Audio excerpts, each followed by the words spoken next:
Bill Murphy Show, Season 2, Episode 5. This podcast is made possible by an underwriting from Millennium Laser Eye Centers, a local partner and a national institution. Worth the trip from anywhere to beautiful Fort Lauderdale, Florida for your LASIK procedure from Dr. Corey Lesnar and his staff. Visit them at havelasik.com. Millennium Laser Eye Center. You won't believe your eyes. All right, now with the comfortable, welcoming, soft podcast introduction music out of the way, here's today's show.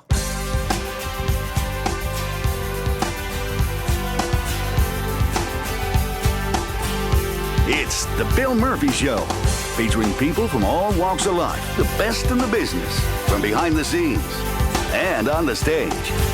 Available by subscription for free on iTunes and at BillMurphyShow.com. Brought to you by you. If you'd like to become part of the show, drop me an email at murph@BillMurphyShow.com. We can make your business a presenting sponsor, become partners, and be heard worldwide together. And now, here's your host, Bill Murphy. Back with another episode for Season 2. Off and running and doing very well. Thank you so much for your support, helping to spread the word and sharing and liking. We've already surpassed, in the month of July, only 17 days into it, our highest monthly download total in 3 years. So we should double that by the end of this month. And I think this show will do a lot to get us in that direction.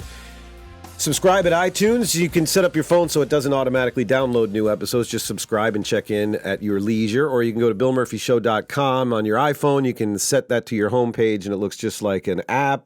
Press the button, press play, and you can hear the latest episode at your convenience. And we appreciate that. Thanks for continuing to like and share. Check us out on Facebook. And, of course, at BillMurphyShow.com. Today's show, it actually just became a little bit more appropriate and sadly under really bad circumstances. As we record this, we're doing this on a Sunday morning, July 17th.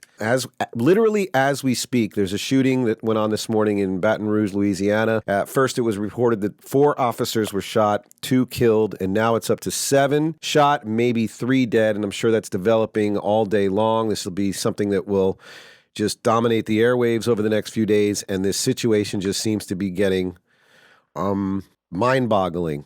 So many other things going on as well. I was, launching this new season of the show, and I wanted to change the name of the show to What in the World, to sort of reflect what's going on, good, bad, or otherwise, mostly weird. You got everything going on. We had an earthquake in Daytona last night, a break-in at Tropical Acres restaurant in Fort Lauderdale in the middle of the night. We got footage of the people that now they're looking for those guys. We got the Trump and Hillary debacle going on, the convention coming up Tuesday. It's just so much weird stuff. Disturbed doing the Sound of Silence. I'm still disturbed by that myself. It's just I flick through the Facebook page every day and you just, you're overwhelmed. And today I have Tommy BRAGA, who's a law enforcement officer with over 30 years experience. Tommy is sitting there waiting for this interview to begin, but you're going to have to wait a little longer, Tommy, as I roll through this incredibly impressive list of credentials. He's been a law enforcement officer and in the industry for 30 years. As an officer, supervisor, detective, operational planner, he worked for the University of Miami Police Department for 5 years, the City of Miami Police Department for 24 years. Among his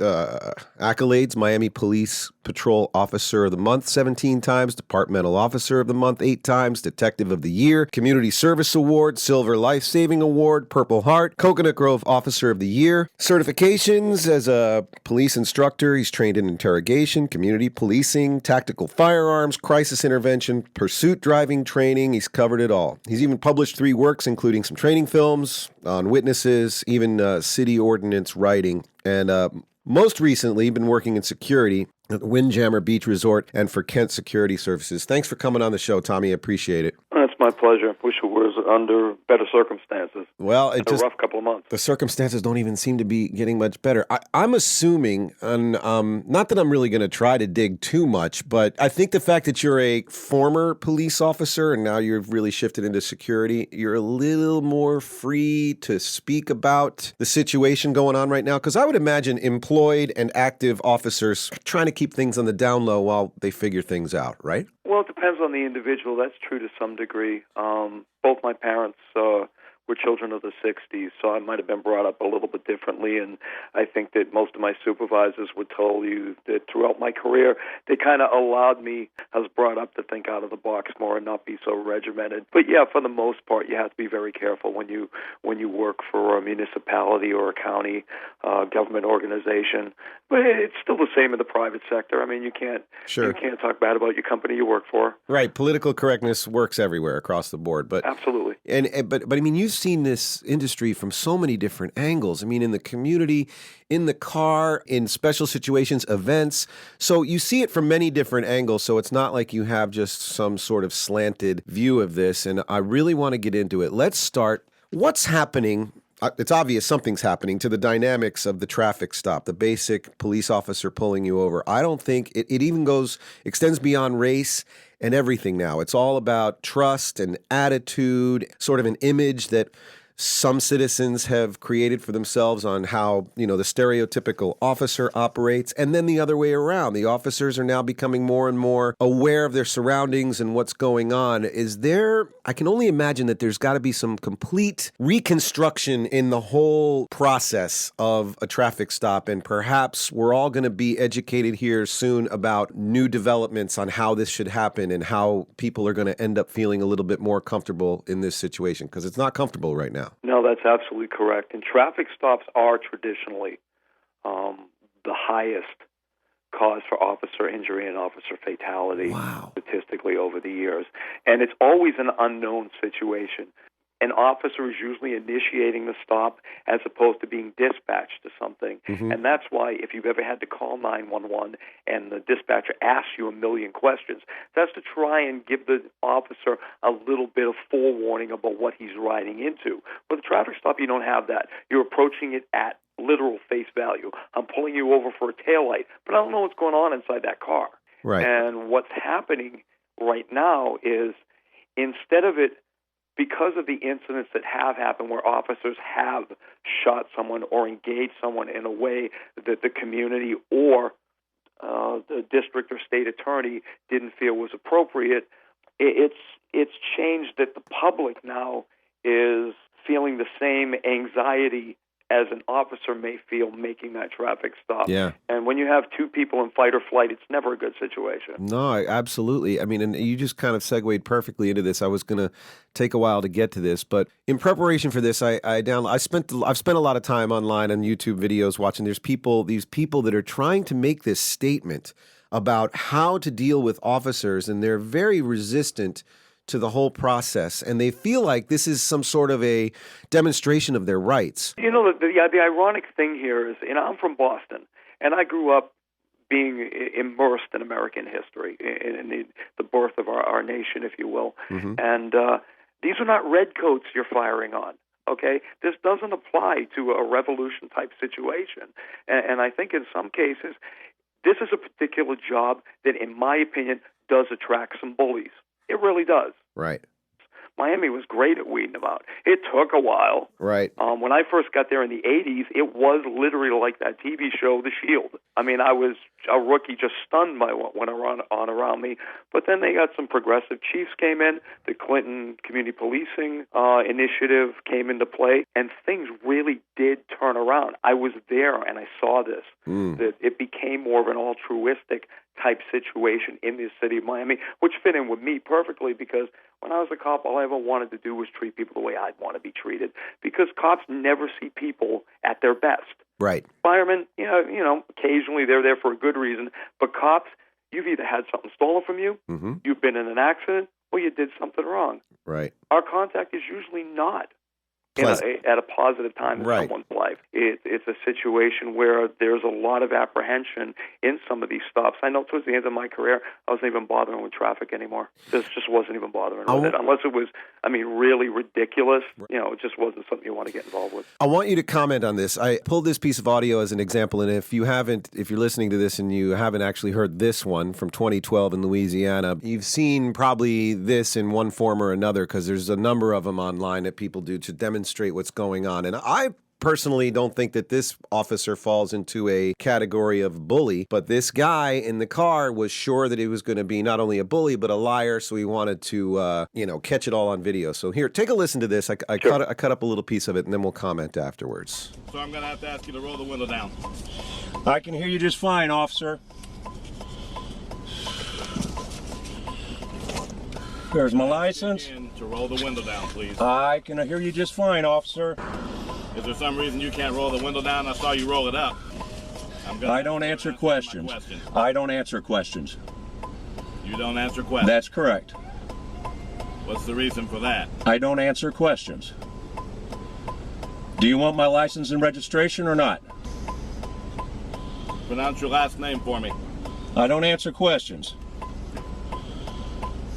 I'm going to need you to pronounce your last name. I don't answer questions. It's there on the license. This went on for like 10 minutes. The officer wasn't really sure what to do, but I don't know what sort of demonstration of his rights that this guy was trying to exhibit. Well, it depends what the transgression was that got him pulled over, and we don't get that part.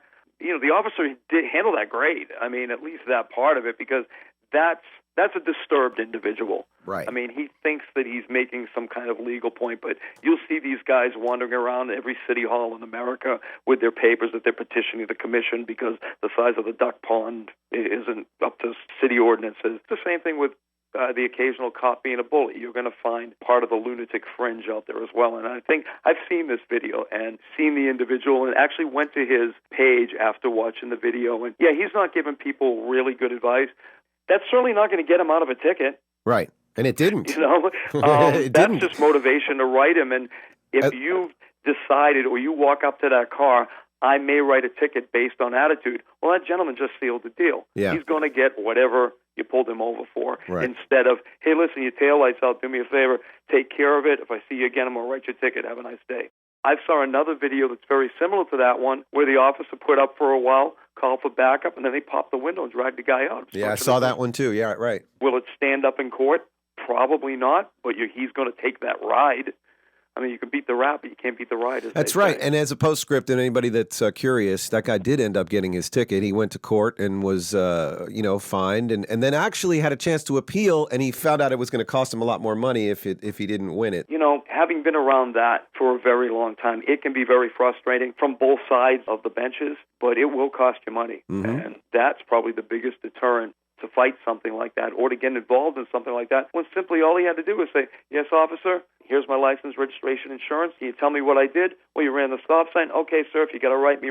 I'm going to sit right here and let me know what happened. I've seen both scenarios, not quite as extreme, but I mean, I've had situations where I've been pulled. I haven't been pulled over in quite some time now. It's been a long, long time, but I can remember both being, a little bit aggravated by it, having a little bit of an attitude, and it didn't work well for me. I've also had situations where I was very polite, very cooperative, and very surprisingly got let out of the ticket. So you just know your attitude can dictate the whole thing. Oh, absolutely. That I when I was a rookie being trained, my 3 training officers told me that attitude writes a lot of tickets. Right. And, go up there with an open mind, but if you decided to write, don't deviate from that. Right. You've had experience with this yourself, where you've been pulled over when you were off duty, and it was a little tense for you as well. I was coming home. I'm a musician of sorts. I guess it depends who you ask. But I was coming home one night. We're going to be getting to that. Trust me. I was coming home from a very late open mic in Hollywood, and I lived in Coconut Grove at the time. And I was going down 95, and I had a 92 Honda Prelude. I thought it was cool because it looked like the Michael Keaton Batmobile. Anyway, I blew a tire, and I pulled over into the center lane where Coconut Grove begins, and there's the Rickenbacker Causeway. It's like a little V there, and I pulled into the safety lane because there's not much room on the left. I called for a road ranger. It's about 3:30, 3:45 in the morning. Now, it was a Sunday. I believe it was a Sunday morning. The mic was on a Sunday. Anyway, state trooper arrives first. Now, I'm standing at the back of my car, and I just wanted the road rangers to help me change the tire. I didn't have a jack. But I have a black T-shirt on with the sleeves cut off. My arms have tattoos. I had a hat on backwards. I don't know if I had facial hair at the time, but anyway, I looked pretty bohemian, I guess. Well, the trooper came over and started screaming at me immediately. Wow. What are you doing over here? You're supposed to pull over to the left. Sir, with all respect, there's no room on the left. Well, you know what? You're a fool for doing this. He was a little bit more colorful with his language. Wow. You know what? You don't need no road ranger. And he canceled my road ranger. Then he got in my face and started inhaling, trying to smell alcohol. I mean, really, like, he was really, really nasty about it. Now, I was still on the job at the time, and I wasn't mentioning it because in my head, as bad as I thought this was going, I'm thinking, this is my turn in the barrel. I'm seeing how the other half lives. You wanted to see how far it was going to go. Yeah, I really did before I told him. Right. And, that's always like, he doesn't know the real surprise. It's coming. He still had NAFs for my license, my registration, anything. Now, granted, I wasn't operating or in manual control of the vehicle when he pulled up. I was standing at the rear waiting for the road ranger, but he hadn't asked me for anything yet. And it looked like he was just trying, then turn around, put your hands on the car. All right, no problem. Do you have any weapons on you? No, sir, but I have a really big City of Miami badge in my back pocket. I'm going to want to see your lieutenant. Wow, good for you. Total attitude change. I was going to Well, say. why didn't you say so? I shouldn't have to say so. Right. So can I have my road ranger back? Now, again, I'm not going aggressive with this guy because he's already shown me that he doesn't have a whole lot of respect for people. Right. So what I did was say, can you please get my road ranger back because I don't have a jack. Sweet as pie after that. Now, would that have changed with a regular citizen? No, but it went on to further open my eyes. And I think I still had maybe 4 years left before I retired. And those 4 years, I never forgot that. And it can happen to anyone. You never know who you're going to get on either end of this. It's truly the mystery date. You don't know who you're going to get engaged with on either side of it. So traffic stops are a very scary thing for both sides of the coin. And as I mentioned at the top of the show, I'm imagining and just assuming that law enforcement all over the country is probably doing a lot of work to try to, settle this situation down, try to create new dynamics about it, maybe educate us on how to go through this process so it's more pleasant for both of us. But I think as citizens, we all need to get together and do the same thing from our side and kind of readdress how we approach officers when we're in those situations and how to go about it. We can't go on like this with paranoia coming from both sides. Well, here's one of the things that if there's anything that I would like to have be remembered about our conversation is, obviously I'm on Facebook too. Everybody's on Facebook. I mean, it's the new millennium's tool for everybody for whatever you do. Right. And everybody's on there. Social media is just an amazing thing. But there is so much race baiting and so much clickbait that I think that sometimes there are some very, very strange and sick people who are empowered by the anonymity that a keyboard can bring them, where they don't have to be held accountable for what they post. And I see things all the time that have nothing to do with the situation that just happened, but it'll be posted as, this is from last night here. That was from 4 years ago. Right. Okay, I remember seeing that. Right. And one of the crazy things about it is that there's absolutely no accountability, right. And people actually believe it. You would think that the first time someone looked up a physical ailment they were having on the internet and it told them 7 ways they were dying, right, and they didn't die, that would clear that up about learning things off the internet. But it's just an amazing thing. And what's really different now as opposed to when I first came into the department in 86? Social media. Well, it's not only social media, but also the media in general. And I mean, by even bringing this up, I get into another subject that we could cover for hours in a whole nother show, and I'm sure I will. I'm sure you agree that the media, in an effort to do ratings, because now news outlets are really entertainment outlets, they're not really, responsible news venues, there's a slant there where the media will, whenever they have the opportunity, try to turn a situation into a racial situation when it may not necessarily even have anything to do with race. Without question. And it seemed, I can remember when, I think it was back in the 80s when Sally and Rick on Channel 7 were in their heyday here down in Miami. Right. And, it was like, if it leads, it bleeds. So Channel 7 is joke journalism and, just lurid tabloid stuff. Well, they all do it now. Yeah. I just myself went off the grid again, had the whole cable and satellite thing disconnected. I'm doing the rabbit ears. And then on-demand news. When I want to find out, I'll go and find it myself. But I think to add to what you just said, with all of this tabloid mentality going on in all the news stations, as soon as some responsible, factual news outlet starts reporting in a very, responsible way, and they find out that the ratings are dipping, they jump right back into the game with the rest of them, just like you said. No, it's true. Yeah. And, it's the kind of thing that you don't want to be completely cynical, but it's hard not to imagine news editors just loving these shootings. I mean, this is just fodder for days. It's ridiculous. This is almost better than an invasion of another country. It's almost like they're licking their lips waiting for the next one. These certifications and all this training that you did, it's just fascinating. You're actually certified in tactical firearm training. That's true. So can you tell me how you stand on this whole heated gun debate going on in the country? Well, I know. Yeah.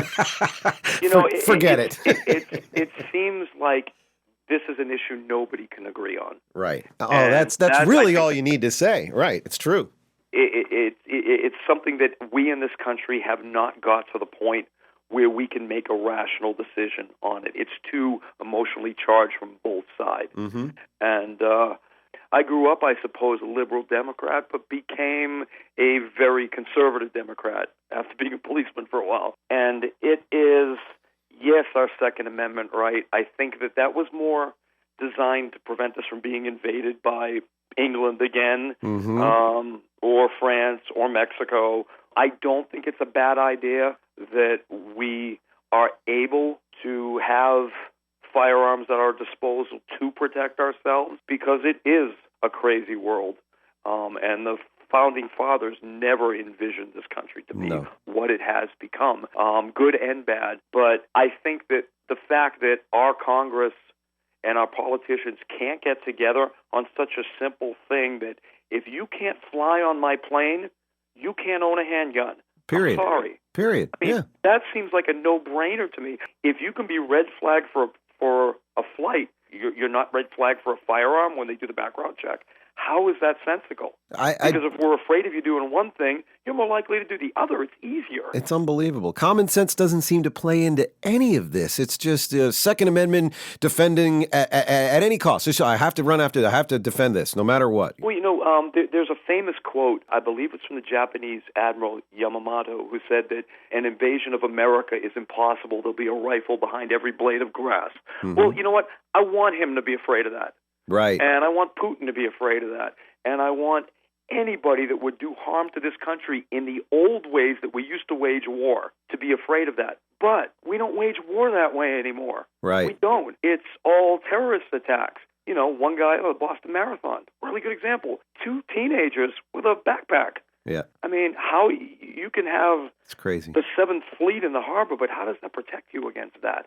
It's not the same thing anymore like in Aurora. You remember that a couple of years ago? Sure. The Batman movie where the guy came in and started shooting? Oh, yeah. Lunatic French. Thought he was the Joker. Okay, not jobs. Someone wasn't doing their job social service-wise. But there were complaints that it's an open carry state, except private property can say you can't bring a gun in here. So that movie theater was, from what I understand, one of the only places that had a no open carry policy. So there are people actually saying, well, if I had a gun, I would have taken him out right away. Well, it's not like on TV. Right. It's really not. And that's another thing. This is an aside, but you get people saying all the time, you didn't have to shoot him for 5 times. In the movies, people go down on the first shot. In real life, people keep coming. Yeah. I was on the side of the, why don't you just shoot the guy in the leg and bring him down, argument for a long time when I saw these clips. And I'm not the Lone Ranger. Right. The Lone Ranger can do that. Yeah. I'm not the Lone Ranger. You have to shoot for the biggest part of the body, which is center mass, unfortunately, because the idea is not to kill someone, it's to stop them. Right. Because when you've got to that stage, and this should be the end of the argument, I mean, this is the last resort you go to to defend somebody's life. You're trying to keep them from being killed or greatly disfigured or harmed. That's essentially our deadly force policy in Florida. I mean, someone has to be in imminent danger of death or great bodily disfigurement. But it's just swung so far at this point that everybody is so crazy over this issue. I wish I had some kind of an answer, and I wish that the people above my pay grade, if you will, we're really committed to solving this problem, or at least sitting down and talking about it. But I don't even see that. All I see is rhetoric fired back and forth and no solutions. And they're just met with such resistance. There's two things you brought up that I want to reiterate. And the first was that you said the forefathers, when they drew up these laws and our rights, they didn't anticipate the world that we live in today. I think in addition to that, I don't think they anticipated the weapons that we have today either. Absolutely correct. Wow. Yeah, that's a good point. I mean, that's what that comes down to. That's something we need to think about, and it's such a sensitive thing for the Second Amendment. I was never a gun nut. I owned a shotgun the first 2 or 3 years of my career, and then we went from the revolver to the Glock.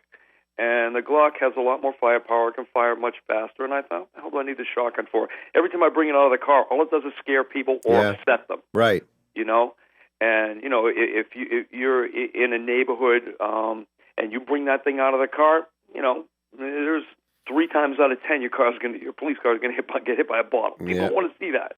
Later in my career, my department made it okay to purchase carbines. So, I went out. It's a new thing. I bought one. And the day of training where we were shooting at targets from the woods and stuff, again, going back to growing up in Boston, felt like I was shooting at redcoats. It was great. But it was impractical. What am I really going to do with this in the job that I was in at the time? Right. Now we have ARs in the car. I understand that as the criminal element's firepower increases, you've seen in the last 5 years the change in officers' uniform. I know you've seen that. Oh, yeah. You used to go to a Panthers game, be nice, handsome Sunrise officers in their regular uniform that you see every day.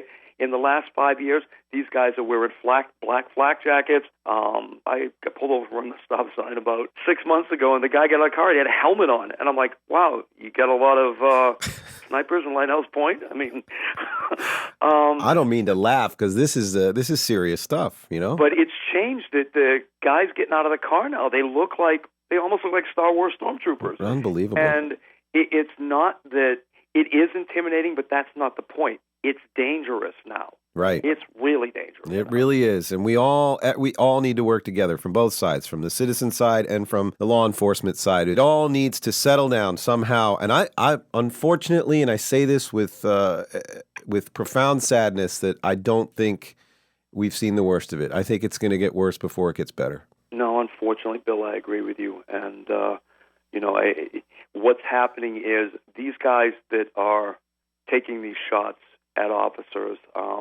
I think that what a common denominator will be found is that there are very, very, very troubled individuals. Yep. Our mental health situation in this country is in dire straits. Too many people fall through the crack, so we put out warning signs and things don't get addressed until it blows up. Exactly true. We already covered the traffic stop situation, but there was one more thing I wanted to cover about this. I think a lot of attitude has come over the years, because I even heard it when I was a kid, even before I was driving, this mythical attitude that people have that police officers have quotas to meet every month when writing tickets, and that's why they're pulling you over. Come on, can we bury this myth once and for all? Well, I can from my experience. If you are a prolific ticket writer, will your department reward you? Well, it depends. If that's not your primary function, but let's say you're a patrol officer and I'm using myself as an example. 1 month you had a really good month with small-time drug interception. So you make 55 felony arrests, 50 misdemeanor arrests, but you still find time to write, 100 tickets. Yeah. You're going to get an Officer of the Month plaque. You're going to get a gift certificate. You're going to get your picture with the chief at City Hall. You're going to get a proclamation. You're going to get rewarded for that. Ooh. At the City of Miami and at the University of Miami, which are the two departments I worked for, there is no quota. If you're expected to go out and do your job. And if you're coming in every day, no runs, no hits, no errors, you're going to get spoken to. Right. But do you have to write a certain number? Do you have to make a certain number of arrests? Absolutely not. Now, the legend has always been that the troopers have that. I can't speak to that. And from the troopers I know, they've, good old boy conversations, if you will. No, not that I know of. There are certain times of the month where you will see more enforcement, holidays, end of the month, beginning of the month, and that's more. See, it's all about behavioral control. When you see those troopers out there and you know the helicopters up there, whatever they're doing, to track traffic. You see those 4 cars by the road pulling people over, you're going to be very cognizant that they're writing. So you're going to drive better. It's just the nature of the beast. You'll put down the phone at least till you get past them. Mm-hmm. And, that's a very big part of it. At certain times of the month, it's like, let's get out there, let's do a good show, let's be highly visible, and let's cut down on fatalities, because with everything that we've talked about, the most dangerous thing of all is still an automobile. Yep. Absolutely right. We've covered a lot of stuff here. This is really, I feel honored to be able to speak to you and get this candid and personal with a law enforcement officer. And I needed to do it at the top of the show, but thank you so much for your service. I need to just get that out. I appreciate that. And I have so many friends that, again, Facebook being an amazing thing, that I still get to be a part of their lives and what they're dealing with. And there are so many people that are truly dedicated to this job and look at it like it's a calling. Mm-hmm. And it's just a shame that a lot of the contact between the police and society is negative. But like I said earlier, that is just part of the job. That's how we get introduced to people. You're having an argument with your girlfriend that got a little bit too loud. Here we are. Yep. You came home and your front door was kicked in and your Xbox and your 60-inch TV are gone. How you doing? Nice to meet you. Sorry this happened. Right. That's how we get introduced to people. It's never, not always, for the most part, a good first impression. And, it's something that you really have to want to do. Yep. So I said, it's almost like a calling. And I have a lot of friends that are still doing it. So on behalf of them, thank you for that. We need to hear more right from the officers, the words of the officers themselves, and I'm glad that I had an opportunity to be a part of it. Okay, so let's shift the subject a little bit and get into music, because to make this even more fascinating, we know each other from a circle of musicians in this area, so let's take a listen to this for a minute and we'll talk about this.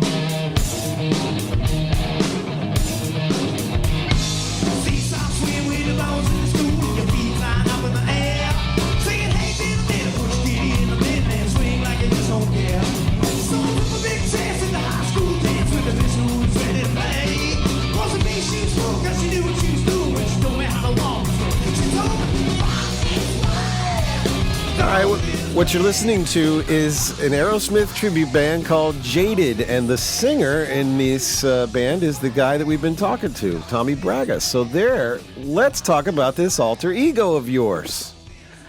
Yeah, let's just say that my family is very supportive, and they don't bat an eye anymore when I start painting my nails about 4 hours before the show.